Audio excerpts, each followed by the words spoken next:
Thank you for tuning in this evening to our webinar on, I suppose, options for third level for your sons and daughters.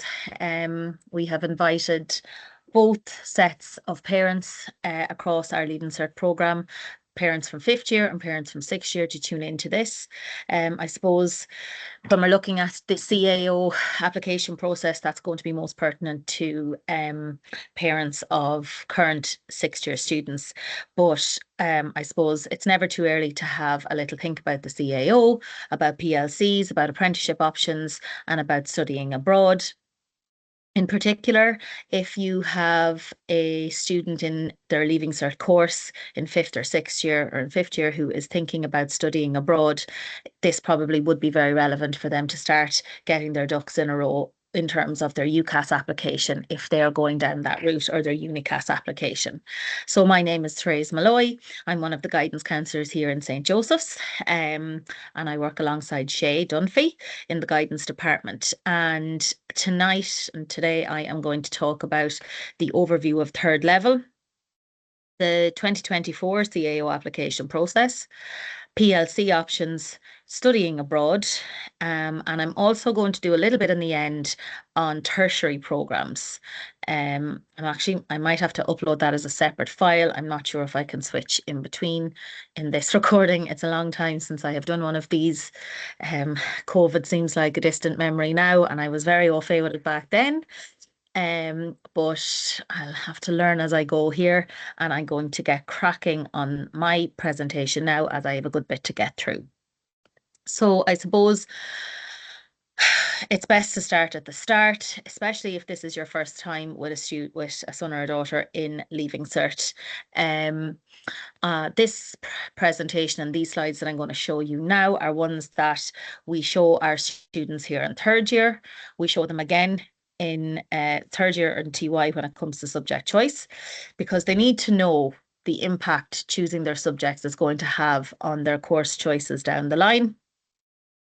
And they need to know about the different levels of courses and the different levels of study that's available to them.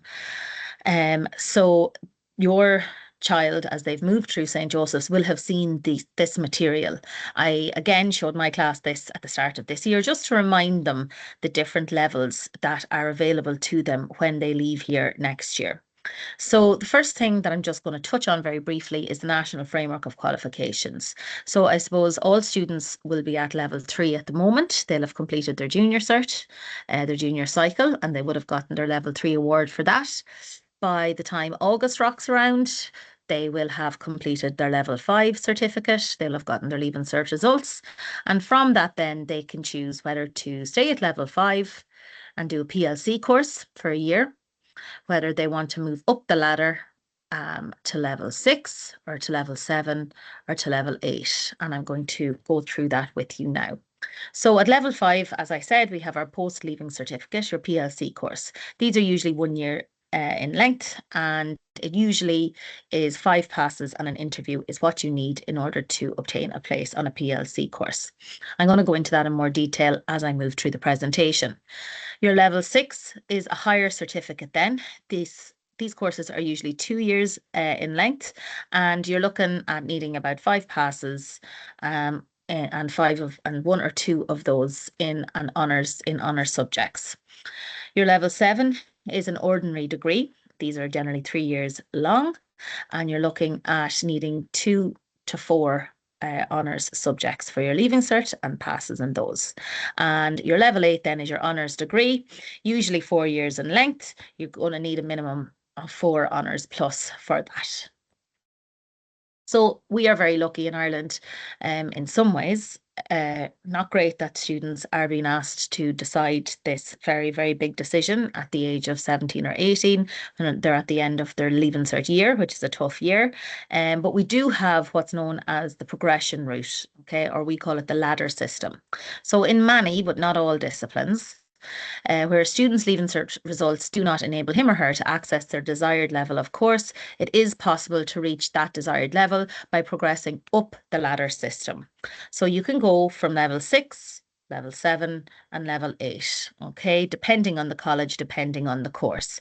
I'm going to talk through that with you when we come to those colleges. So firstly, I'm just going to give an overview of universities. These offer courses at level 8 honours degree only.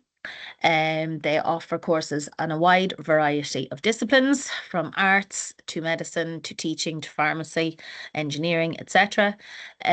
Sometimes 3, mostly 4, can be 5 years in length, and these tend to be professional or academic courses. So the qualifications are, I suppose, academic qualifications. Students are expected to be able to write academically. They're expected to be able to reference, okay, adequately.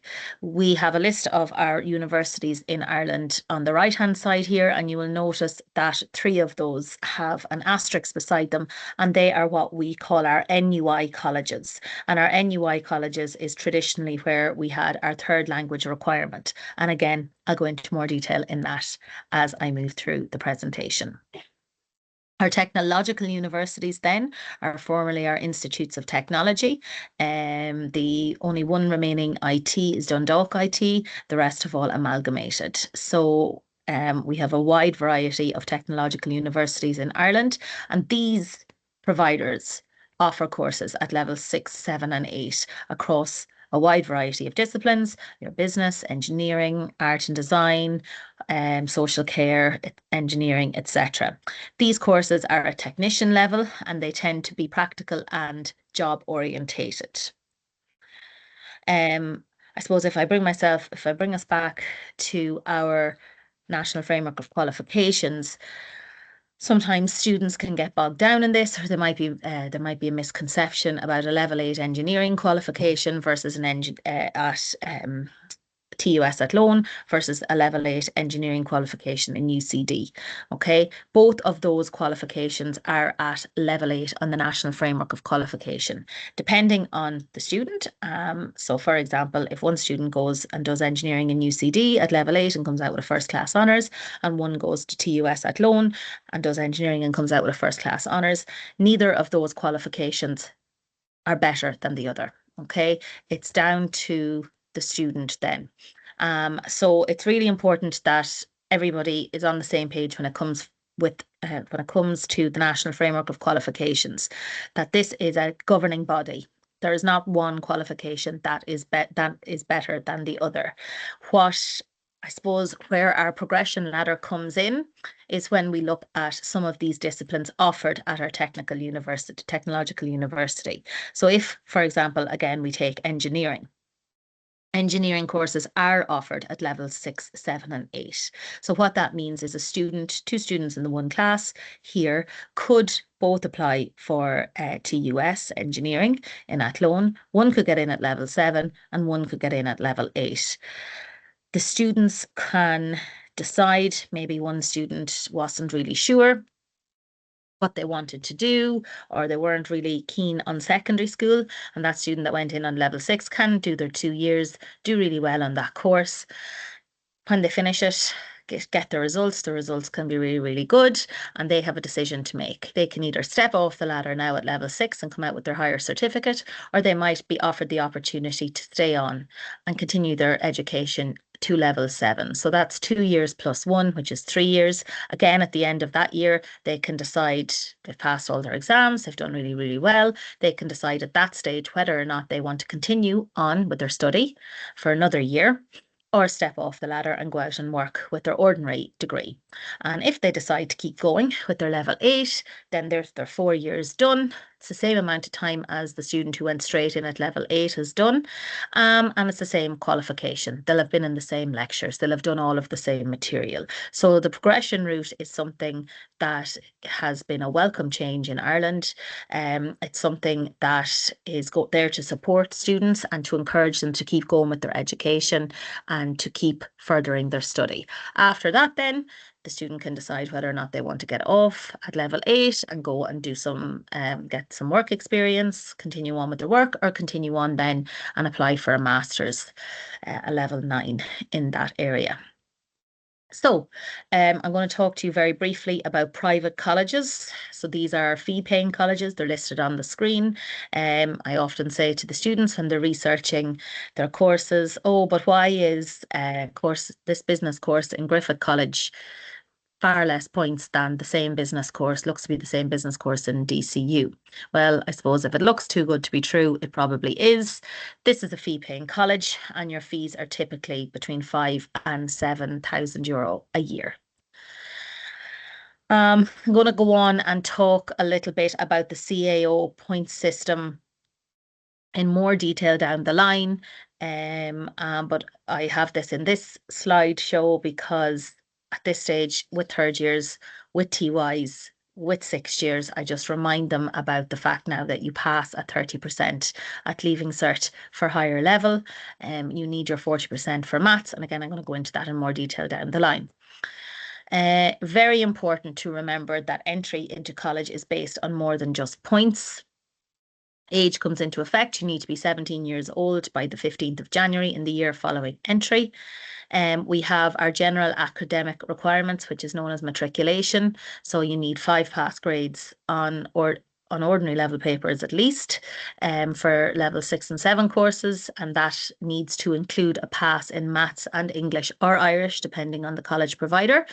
And then most level 8 courses require you to have a minimum of 2 H5s and 4 O6s H7s. That's their matriculation. They'll also have what's known as a faculty or a course requirement, and this pertains to the likes of your H4 for primary teaching in Irish for primary teaching, your H5 in chemistry for veterinary medicine, your H4 in maths for level 8 engineering courses. Now, most engineering providers offer a second chance maths exam for students who have missed out on this grade, but this varies from college to college, and the time of year that they offer the exam also varies from college to college as well. Entry to college is also sometimes based on having a modern language, and this brings us back to the NUI colleges that I talked about in one of my earlier slides. So these NUI colleges require a modern language, which we offer French or German here for most, but not all of their courses. It used to be the case that you did need it in order to gain entry into those colleges, but now it is down to the courses in those colleges. So you do not need your French or German anymore for nursing, science, engineering, or ag science courses. And for Maynooth University only, you no longer need your MFL for studying law, business, accounting, or finance. We here in St. Joseph's take French and German as our options for our students, but the modern foreign language actually applies to ancient Greek, Arabic, French, German, Italian, Japanese, Latin, Lithuanian, Mandarin, Chinese, Polish, Portuguese, Russian, and Spanish. And as we have a wide demographic of students in our school, we have students that fluently speak some of these subjects, and therefore they can take that exam outside of school and be studying up for it outside of school and take it in June, and that will count as their MFL for your NUI application. There'll also be a science requirement. So biology, chemistry, physics, or ag science is a requirement for most level 8 courses, most level 8 science courses, medical, paramedical, and engineering courses.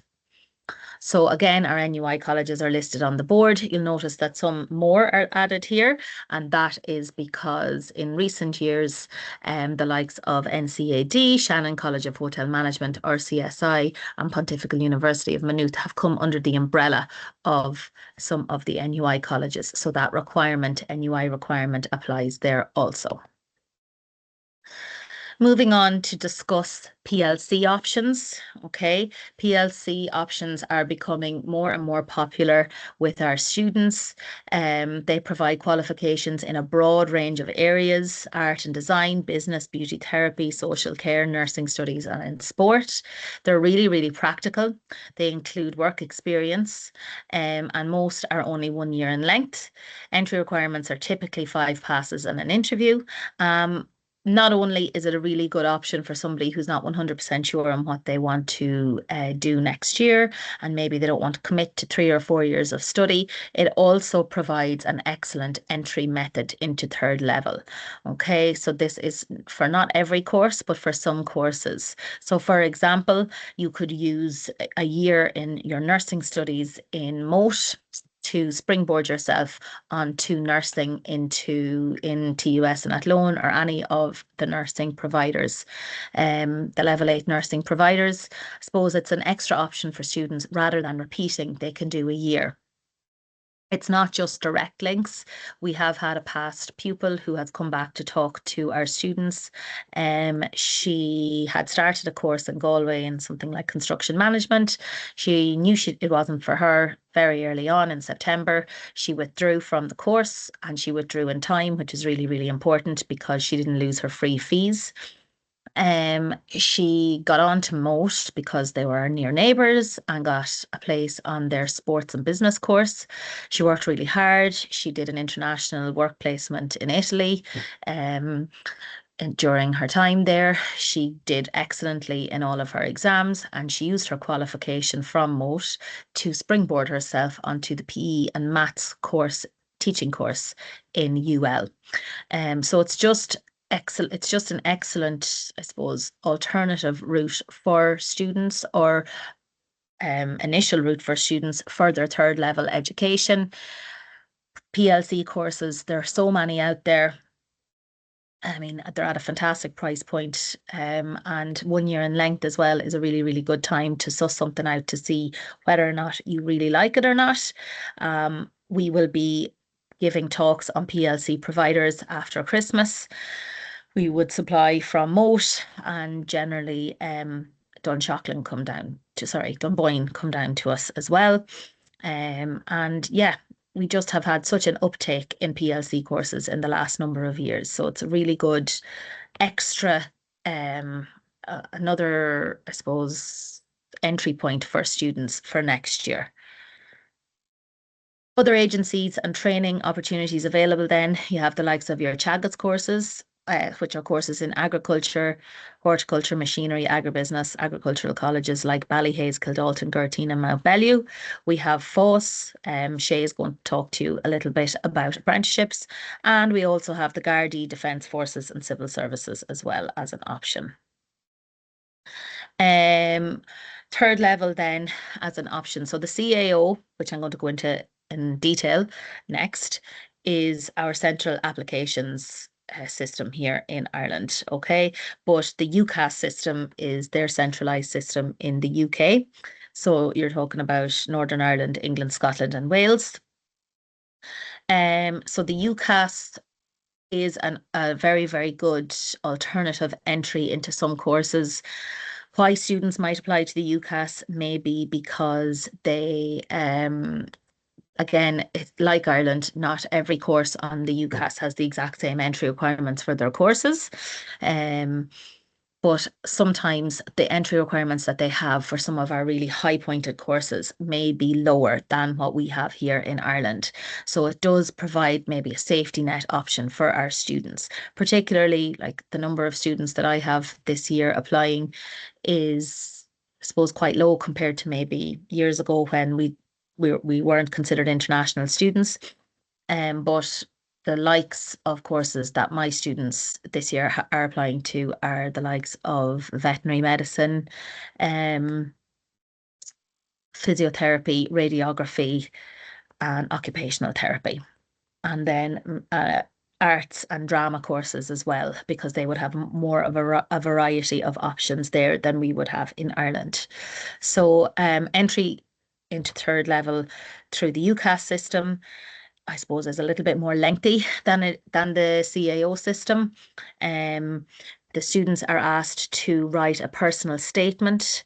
They are asked, they're sometimes called for an interview, and we have to get predicted grades from their teachers. Okay, so I suppose if this is a fifth-year parent, a parent of a fifth-year student that is tuning into this, and you have an interested son or daughter at home who is thinking of applying to the UCAS, or maybe is thinking to applying to one of the courses that I have mentioned, that can be quite high points and there aren't that many offered in the CAO system, well, it is very important to be mindful of the fact that the teachers have to give the predicted grades before they sit their mock exams. So when I'm asking a teacher to give me a predicted grade for English or for maths or for physics or whatever it is, they're looking at their house exams, they're looking at their class tests. So that student needs to be aware of that, and they just need to be cognizant of it, that this is a 2-year course as well. You know, it is a 2-year course regardless of what way you're applying for next year, but that in some instances, those results aren't actually going initially for your kind of conditional offer of your Leaving Cert exam or your mock exam, because those applications are due in January, and restricted courses like your medicine, dentistry, veterinary medicine are due in October. So you really would want to be thinking, you know, along and getting your ducks in a row for that one. Third level in Europe is again becoming more popular here in St. Joseph's because of Brexit. That has impacted on the UCAS applications. We actually have 2 students who left us last year who are now studying in Europe. One is studying veterinary medicine and the other is studying dentistry. So there are many opportunities in Europe. Programs are taught through English. In some instances, there are lower or no fees, but fees for medicine are higher. The cost of living can be lower depending on what city they're going to, and the entry requirements. So I suppose the entry requirements for some of these courses, again, it varies from college to college, from course to course, but they can be lower than the entry requirements for some courses here in Ireland. And again, there's a little bit more extra work that is involved in the UniCAS application. But if somebody that is listening here is interested in it, it's never too early to start looking up those courses and to start figuring out the logistics, figuring out finances, figuring out entry requirements, things like that. So I suppose in essence, there is a huge range of options for students after their Leaving Cert. And not all of those options require students to obtain high points or grades, with entry requirements ranging from 5 passes to 6 H1s, depending on the student, depending on what they are looking for. Even if you have somebody at home that does not anticipate high grades in their exams, it may still be possible to get to their chosen qualifications via the ladder system. Students should strive to study each subject at the highest level that they can, that they're able to do, and that subjects that are likely to influence course choices are maths and English or Irish.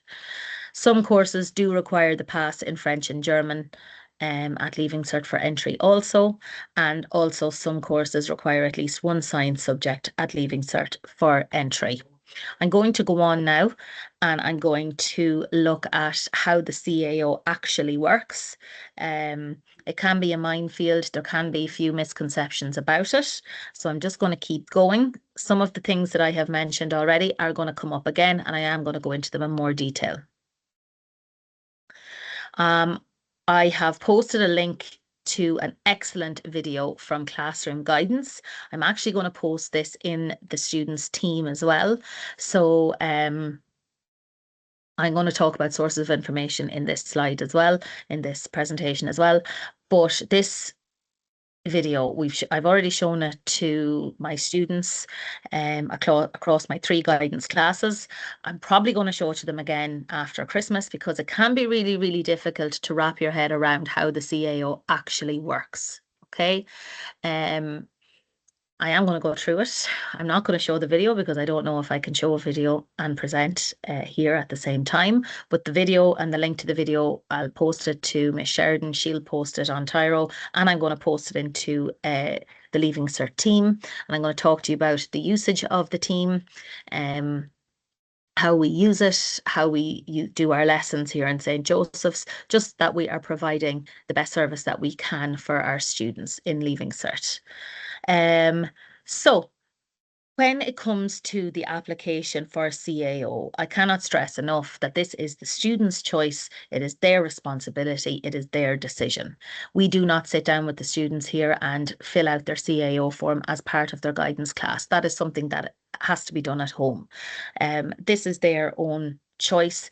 This is the first time in their lives, I suppose, and there's probably in their lives where if a mistake is made and it's not rectified in time, there are big implications for that. Okay. The CAO do not negotiate with terrorists. They do not, you cannot ring them if the mistake is made and it's past the deadline date. You cannot ring them and say, oh, we've made a mistake here. Can we fix it?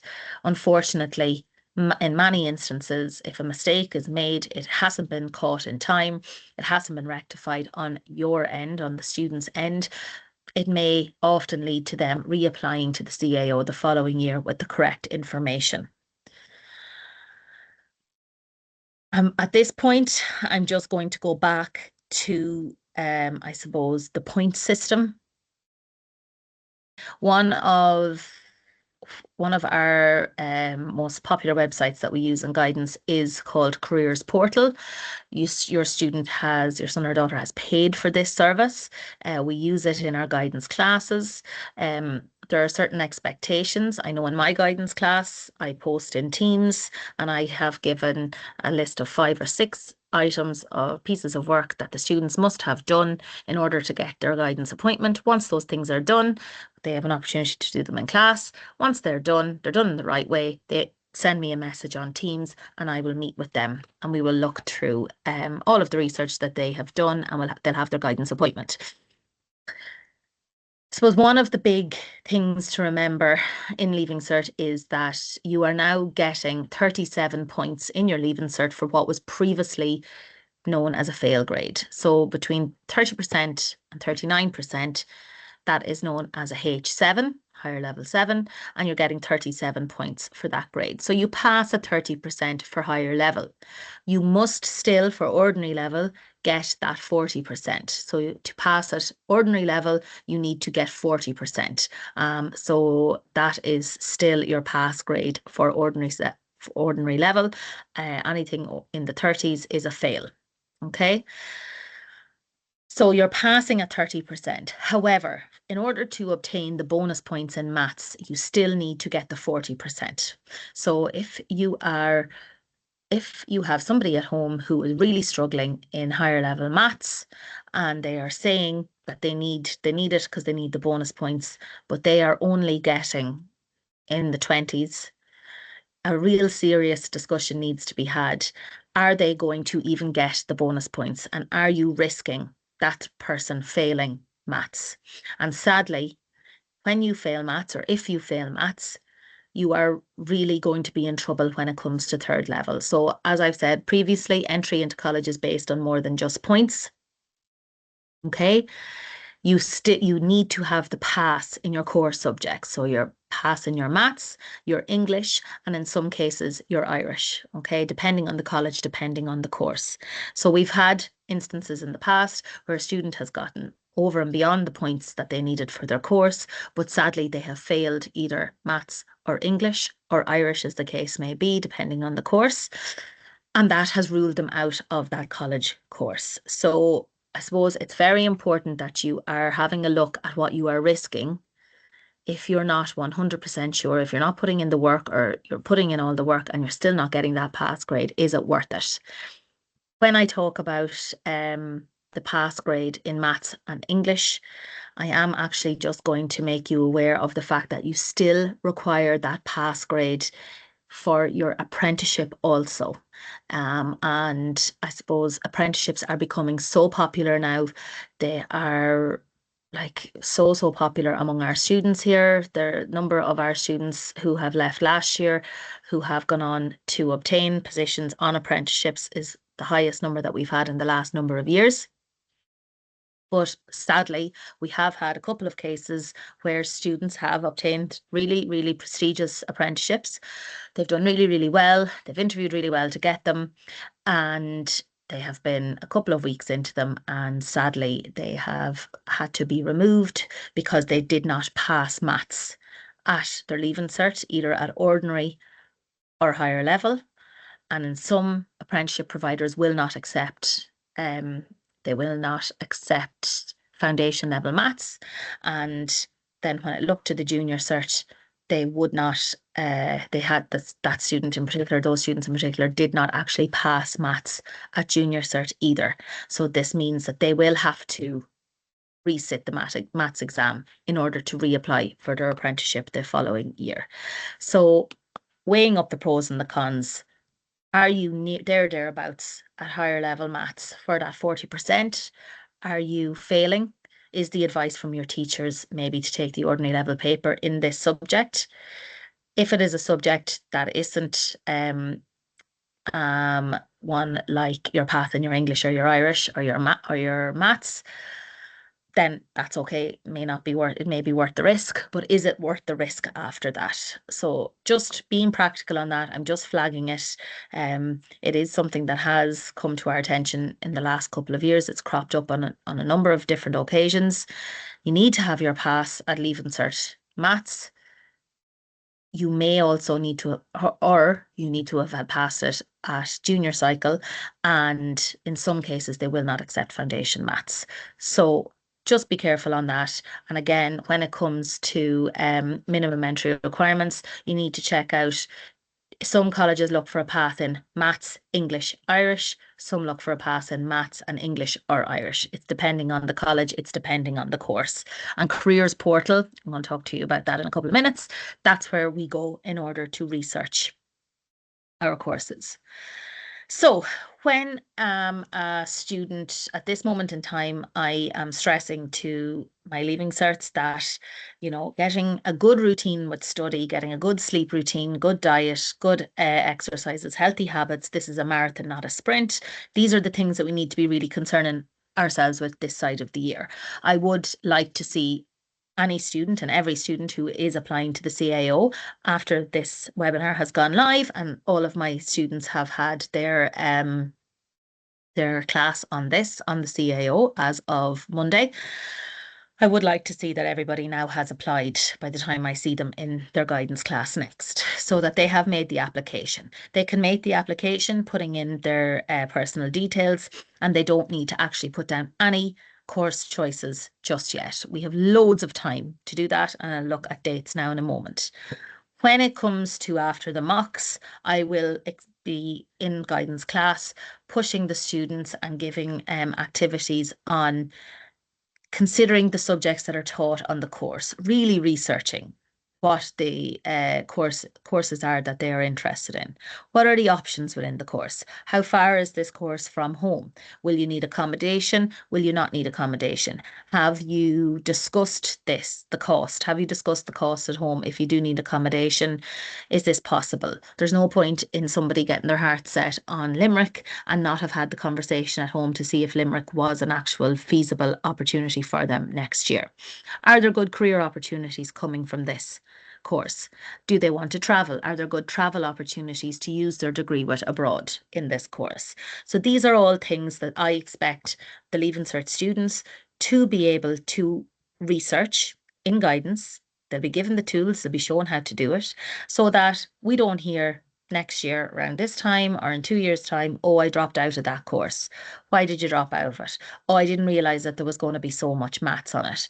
Hopefully, by the end of this year, when the students are filling out their CAO form, they will know exactly what they're studying in year 1, 2, 3, and 4 of that course, or however many years they're doing it, so that there are no surprises, that they didn't realise that is going to be a lot of chemistry, or there is going to be a lot of Irish, or there is going to be a lot of physics or maths, or whatever it is on that course. The more informed they are, the more likely they are to succeed in their chosen area next year.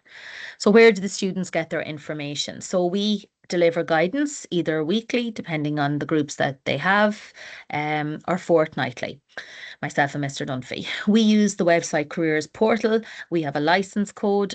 Each student has their own. I have screen grabbed it there. It's a little bit small. They have their own database there, a link to our guidance website, and they have many different activities that I suppose prepare them for and equip them to research their courses for next year and prepare them for third level as best as we possibly can. And we work through this in guidance. It's very, very rare that we would ask the students to complete homework. Things like applying to the CAO are something that will have to be done at home, is something that will have to be done at home. But after that, there is plenty of time for them to be researching in their guidance classes. We have shown them how to research the minimum entry requirements. So at this stage, we're just looking at courses, we're just looking at minimum entry requirements.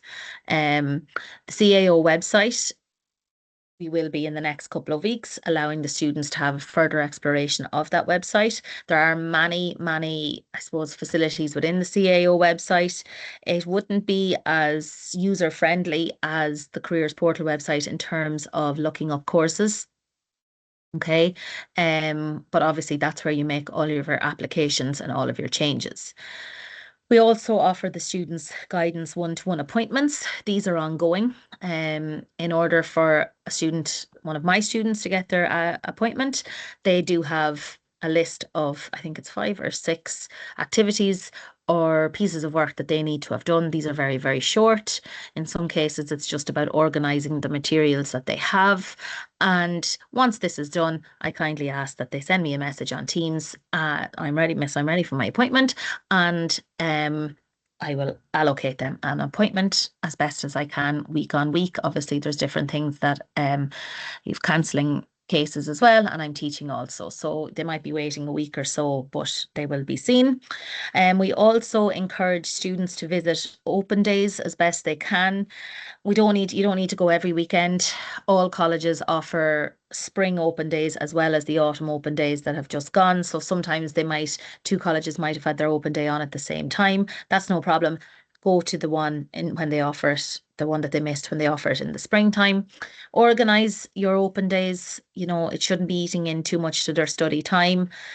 There's plenty of time to go visiting the colleges, but it is a really good idea to actually see the college if you are interested in it. This could be a factor in where you are going to end up next year. You could see something that you really, really like, or go down and not get a good feeling down there at all, and you could end up ruling it out depending on the person, depending on the course, depending on the college.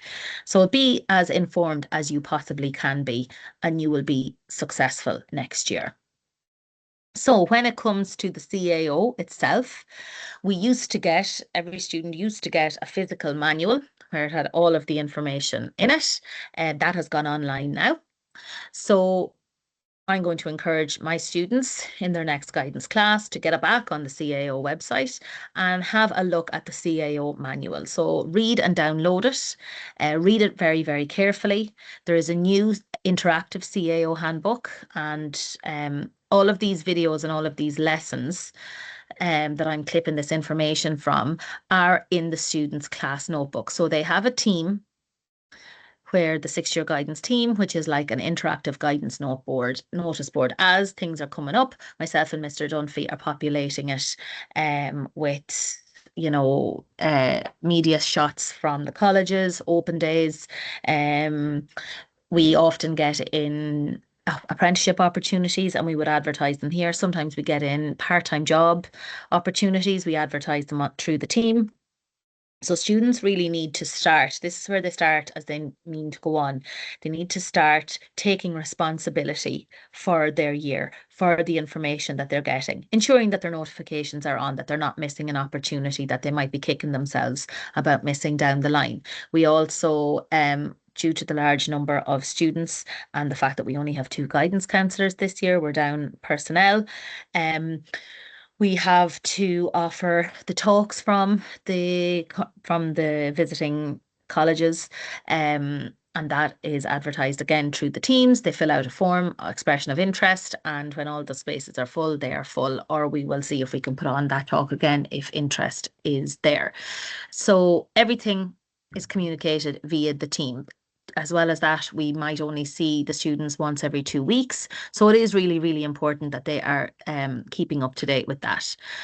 I suppose, adjacent to the team, we also have the class notebook. If you ever wanted to have a look at that, just ask your son or daughter to open it up for them. They have their own private section where we keep a record of their appointments. So when we have the one-to-one appointment, we populate this with the information that we discussed at that, and that only that student can see their own work, and I can see it as well, and Mr. Dunphy. And we also have a record of all of the lessons that we have done with the students there too. So if you needed more information on, say, for example, the CAO, there is a lesson on the CAO there as well that you can go back over, or that your son or daughter can go back over as well if they ended up missing it, or if they were unsure or unclear on something that was delivered in the lesson. So the CAO handbook then has 2 sections. The first section has the details of application procedures, offers, deadlines, and other instructions. And then the second section has the list of courses and codes of all of the different colleges. So when you're choosing your courses, you can choose up to 10 honours degree level 8 courses. And additional to that, you can choose up to 10 higher certificate or ordinary level degree courses. So they're 10 at level 8 and 10 at level 6 and level 7. So they actually have 20 courses, up to 20 that they can apply for. When they're choosing their courses, they don't have to fill out all 10 on the level 8 or on the level 6 and 7. They don't have to fill out both lists, but we would advise that they do. Each list is independent of the other. So when the offer stages comes around after they've gotten their Leaving Cert results and the week later when they get their offers, if a student has filled out at level 8 and at level 6 and 7, they will get 2 offers. One at level, please God, one at level 6 and 7 and one at level 8. But at that stage then they can only choose one when or if they are offered. Always place your courses in genuine order of preference. So the ones that you want the most in the world at the very top, and in the middle, realistic options, and at the bottom, a safety net course. Okay, remembering that entry into 3rd level is based on more than just points. You're looking at college requirements, you're looking at faculty requirements, and you're looking at points. It is really, really important. Again, I've gone through this already. What your college requirements are on the screen, your faculty requirements, which we've looked at already, and then you have your points. So the best 6 subjects in one sitting of the Leaving Cert. And that again is something to remember. When the CAO system is collating their points, it automatically goes for their best 6. Okay. So they're doing 8 subjects. LCVP is another subject that they are doing. If they're doing 6 higher level subjects, it's likely that they will be their best 6 subjects and they will be the ones that are collated, okay, for their points. You only get an offer with the CAO when you satisfy your college requirements, your faculty requirements, and your points requirements, okay? So it's really important that students have covered all bases. Ideally, when I'm sitting down with a student in my guidance appointment, I would love to see that they have a level 8 course down that's very, very realistic, at least one that's very, very realistic, that if they ended up getting sick or very, very stressed or, you know, life happens, folks. You can't account for everything. They could be on track for an excellent Leaving Cert, for doing really, really well. They could end up getting sick. They could end up breaking their arm that they're used to write with and somebody else has to scribe for them, which they're not used to. You know, sadly, this is the world that we're living in. So it's always a really good idea to have a backup plan. So I would love, and ideally, my students and our students would have their courses done out at level 8, dream course at the top, mid-range courses in the middle, a safety net course at the bottom, so that when the offers come out, they'll at least get offered their safety net course. They may also be able to get a route to where they really wanted to go through a level 6 or level 7, or maybe there is something at level 6 or level 7 that they wouldn't mind doing if they didn't get their dream course at level 8. So they might get 2 offers there through the CAO. They also might have found a PLC course that they would be happy to do for the year. And that would lead them on to options, or maybe something that they would really love to try out, and then they'd reapply to the CAO the following year. Okay, so that, and then maybe if they have an apprenticeship that they're interested in, or maybe they're only interested in an apprenticeship, well, they need to be starting to get their ducks in a row there too. It's a competitive market out there. A lot of the students from our school are going to be going up against the other students in this school and the surrounding schools, because it's all very local here, for positions to be taken on by as an apprentice with an employer. And again, they need to be getting organized for that. They need to be reaching out to their apprentice, to the employer that they're hoping that to take them on as an apprentice, and getting organized for that. It's really important that there is nobody left here in August coming into school for a meeting with myself or Mr. Dunphy or even Miss Cole, very upset because they haven't got an offer. Nobody wants to see anybody do 5 or 6 years in secondary school and come out at the end of it with no offers. Okay, so we would really like to see all students have their dream courses, their dream plan, their mid-range, something that they would be happy to do, and then the safety net at the bottom. And the safety net that they have, that if something happens or if it all goes pear-shaped, well, at least I know I'm coming out with this. And then at least they have something and they can make a choice. It's not a nice situation to be in, to be left having to repeat because you didn't get offered anything.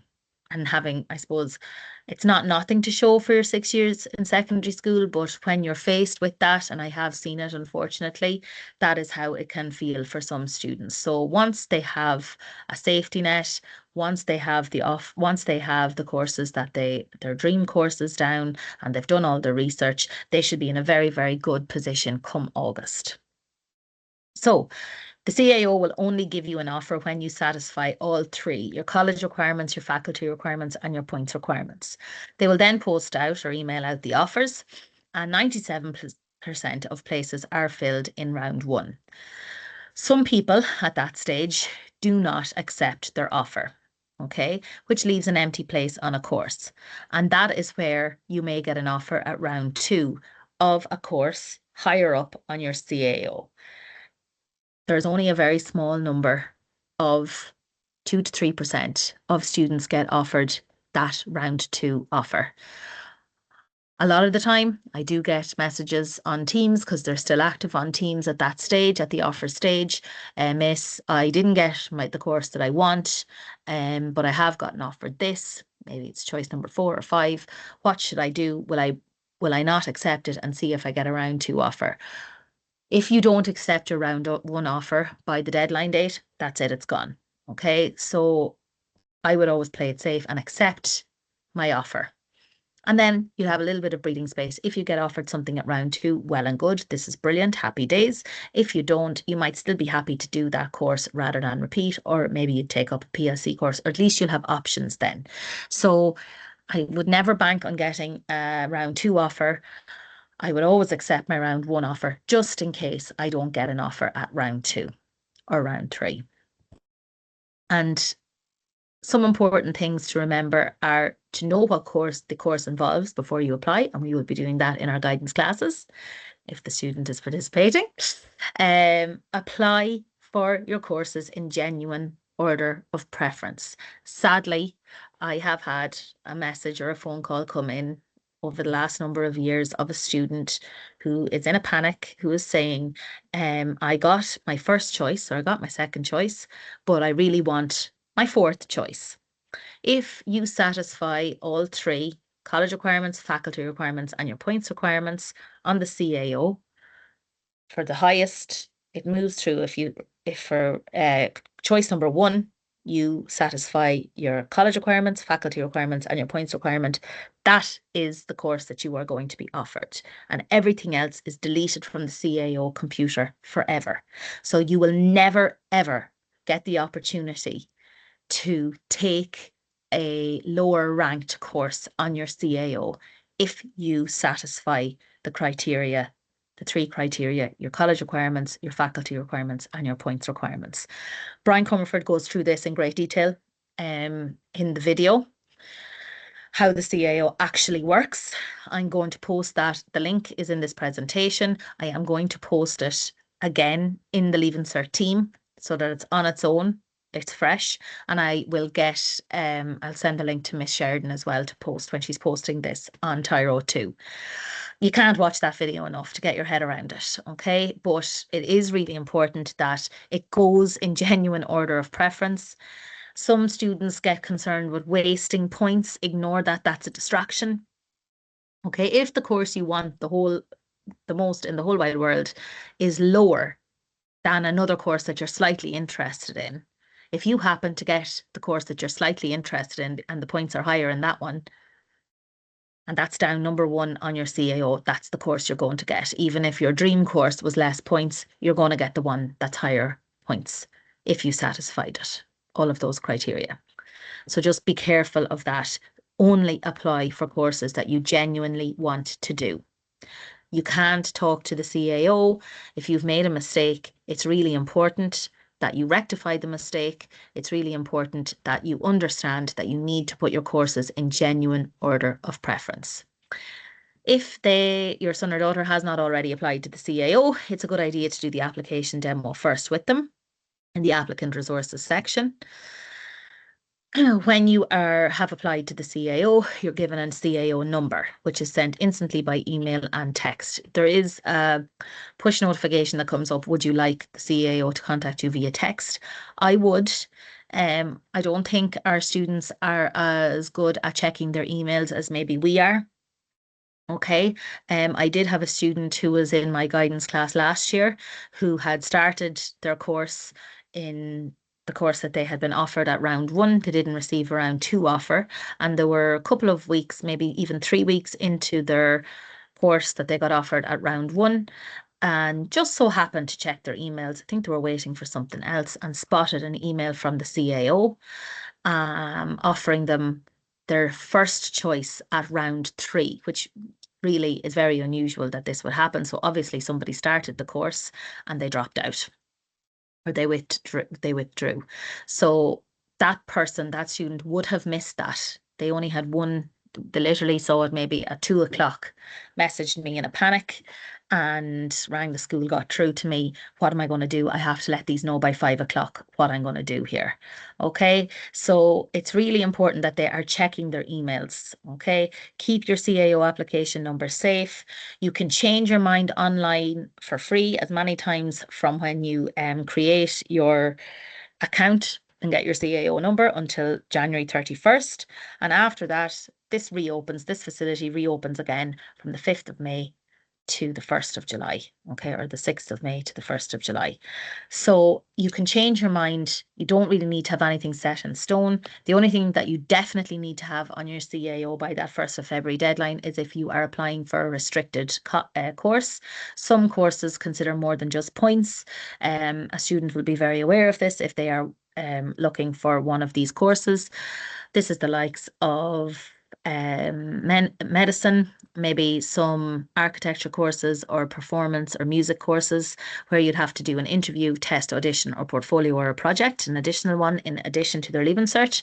These cannot be added to your application after the 1st of February, but they can be changed if you did have them on it or dropped off it when the CAO reopens. In May, then you will be sent a confirmation of course choices, statement of application.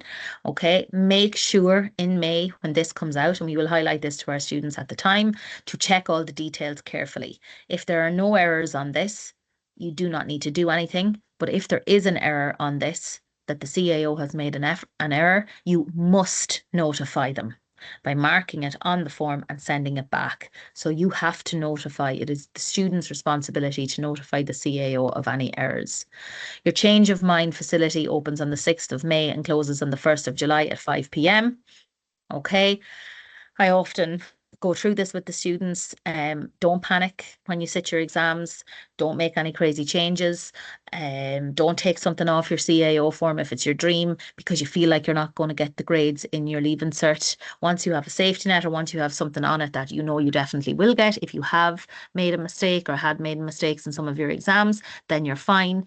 But if you take something off your CAO, if you take something off your CAO because you feel like you did badly in your exams and you leave it at that and it goes in by the 1st of July at 5 p.m., unfortunately, you can't look for that back. Okay, so the very last time you make your changes is what's going to go to the CAO. On that note, always check your statement of application record. So they'll send you like a little receipt. They'll send them like a little receipt after every time they make a change on their CAO. Always check that they have submitted it correctly, that they have that notification. There have been instances where people have been away on holidays, thought they changed their CAO, maybe did it, it was loading, moved away from the website, and it didn't go through. They didn't check that statement of application record, and therefore it was not on the CAO. Even though they would have gotten the points, they didn't actually make sure that it had registered with them, and they did not get an offer of that college course. Okay, so when the results come out in August, 1 week later, the offers come out after the Leaving Cert results. These are made online.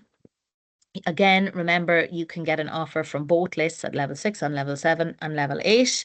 You can only accept one, and you accept online. And it's saying post here, but I think the day of the post is gone. Um, here now, sorry. You don't need to pay any money or anything like that straight off the bat when the offers come out. And if you are really happy with your offer and you need accommodation, it would be wise to get on that accommodation hunt straight away if you have not already done so. Something called the available places does come up and can be advertised on the CAO website. It's always a good idea if a student isn't 100% happy with what they've been offered to have cast their eye over that and see, are there available places on a course that maybe they would prefer, and keep an eye on the CAO website. You can apply for these courses once you have the minimum entry requirements for them, and you don't have to have made an application to the CAO to avail of them. So they're definitely worth checking out. If a student is planning on deferring a place, we'll go through all of this with them in the latter half of the year. But deferring means that you don't want to take your place this year, but you will do so next year. So it's your Leaving Cert from this year that is going to be considered. Some courses cannot be deferred, so you must check that beforehand. Once the offer comes to you, you do not accept it, but you write immediately to the college concerned, and they will let you know if the offer will be deferred or not. So if you have gotten the go-ahead from that college to defer your place, you reapply the following year with that course as the only course on your CAO form. You'll get that offer then in round 0. And if you put any other courses on the form, you'll lose your deferred place. So if you decide, oh, well, maybe I would like to apply for this as well, well, then you're losing your guaranteed place on that course, and you're going back into the lottery of the CAO. So if your son or daughter has lived outside the EU, please see the pages pertaining to this on the CAO handbook.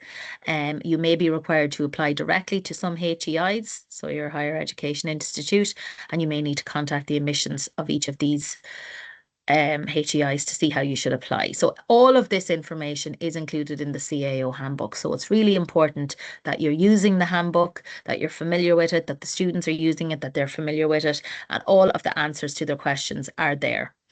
If a student is exempt from Irish and/or a third language, they must click the Modify NUI Exemption Status button on the CAO form and follow the instructions to ensure that they meet the entry requirements for the NUI colleges. Finally, I'm going to advise parents and students, get as much information as you can. Information is power. Read the instructions carefully. Don't miss any deadline dates. Be on time. Put your courses in genuine order of preference, and always include one dead cert in your courses. I am not sure how I can share the presentation with you here on tertiary programs. This is something that was an initiative that started last year. Okay, I'm clicking into it here, but I don't think it's appearing on your screen. So the tertiary degree is a new way to get your degree. You start your college course in a further education college. You attend it for 1 or 2 years. There are no fees while you're in your further education college. You progress to your technological university or your university to complete your degree at level 7 or level 8. And then that's when the fees come into play, when you move on to the technological university or the university, and then you may qualify for your SUSI grant. I am going to include this presentation on tertiary programs. It's only in its infancy, this program is. There aren't that many programs available, but there may be something for somebody out there that is of interest. I will include that PowerPoint when I'm including this set of PowerPoints with Miss Sheridan. I will pop them up on the Leaving Cert Guidance page also in the files section, and I'll leave a little post on it, attention for your parents, for yourselves. I know I've been talking for quite some time, so I'm going to leave it there. Thank you so much for tuning in. As I said, your Leaving Cert, the team, Leaving Cert Guidance 2025, all the information is there. In addition to that, you have the notebook where all of the lessons are. There is actually a lesson on the tertiary programs there too. There's a lesson on UCAS, there's a lesson on CAO. All of that information is there. Careers Portal is another very, very valuable website. It has really, that is the best bet for researching courses, and your sons or daughters should be well versed in how to use it. And then the CAO website itself has all of the information that you need. They're very finicky. Please read the manual. Please be on time. Please order your courses in genuine order of preference. Read the instructions. Give correct information. Check it, double check it. Thank you so much. I'm going to leave a post on the 6-year guidance team now with all of the links to the videos, to this presentation, to the tertiary programs for you to have there. Thank you, everyone, and I hope you have a lovely week.